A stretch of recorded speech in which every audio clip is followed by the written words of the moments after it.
Et descendre des plaideurs au milieu déjeuner.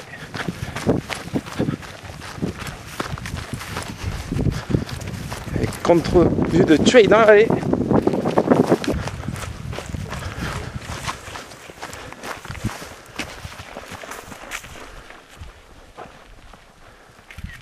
Tu immortalises le moment. Et 2-3 petits S super techniques dans la descente. Ouais. Attention aux pierres les amis.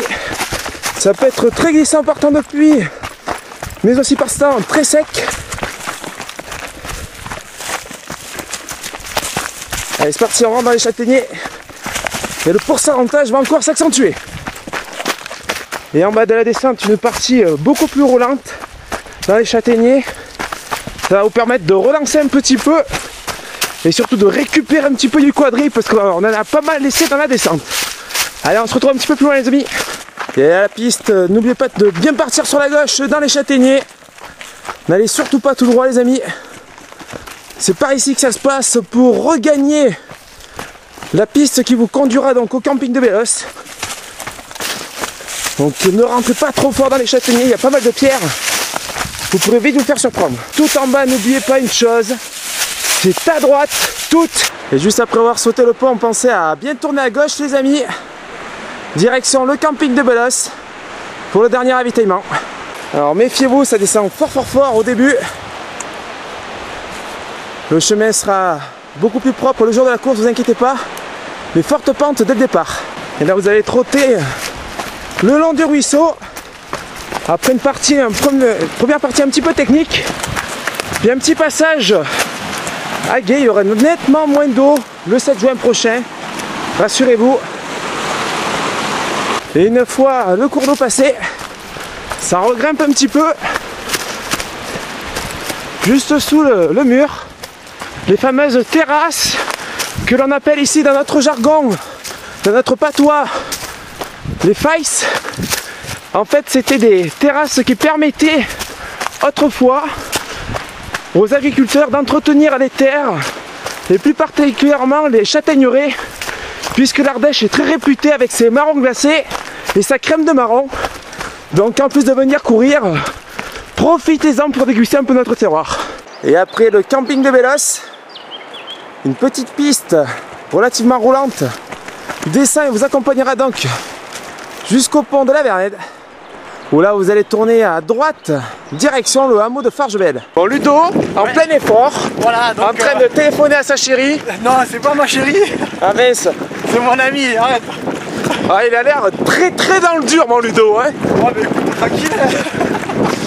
Bon, le collègue va bien au moins?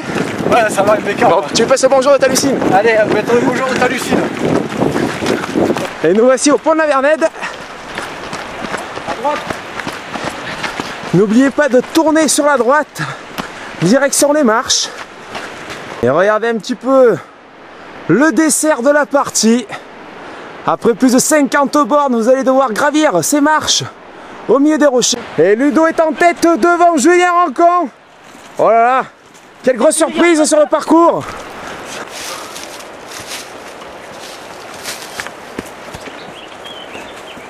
Et regardez un petit peu le séchoir à châtaigne, où Julien s'élance et continue sa progression après plus de 50 bornes sur le parcours de Talucine. Et petit replat dans les châtaigniers où nous suivons Julien, direction Fargebel. Sortie du bois, il va y avoir un passage un petit peu plus technique sur 200-300 mètres avant de regagner le hameau. Ah, je suis avec Ludo qui a 200% ce matin. 200%, j'ai bien dit. Très en forme, affûté notre Ludo en ce début de saison. Il prépare de pied ferme le 53 km de Talucine. Oh, il compte bien nous faire un chrono de titan le 7 juin prochain. Et nous voici au hameau de Fargebel.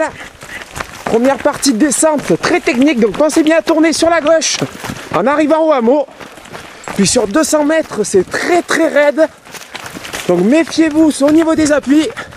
Ça descend fort au milieu des racines. Par temps sec, c'est très glissant. Et voilà, ça y est, là on peut relancer, c'est beaucoup plus souple. On a 2 petits yes pour regagner le fond qui va nous permettre de sauter un petit ruisseau. Oh mais là les collègues, regardez, ils sont déjà en bas. Julien et Anto, ça descend très très fort. Il a mis un petit peu le cadre, le petit pont qui nous permet de franchir le ruisseau. Le décor est seulement somptueux. Ne vous déconcentrez pas les amis, car ça repart très très fort.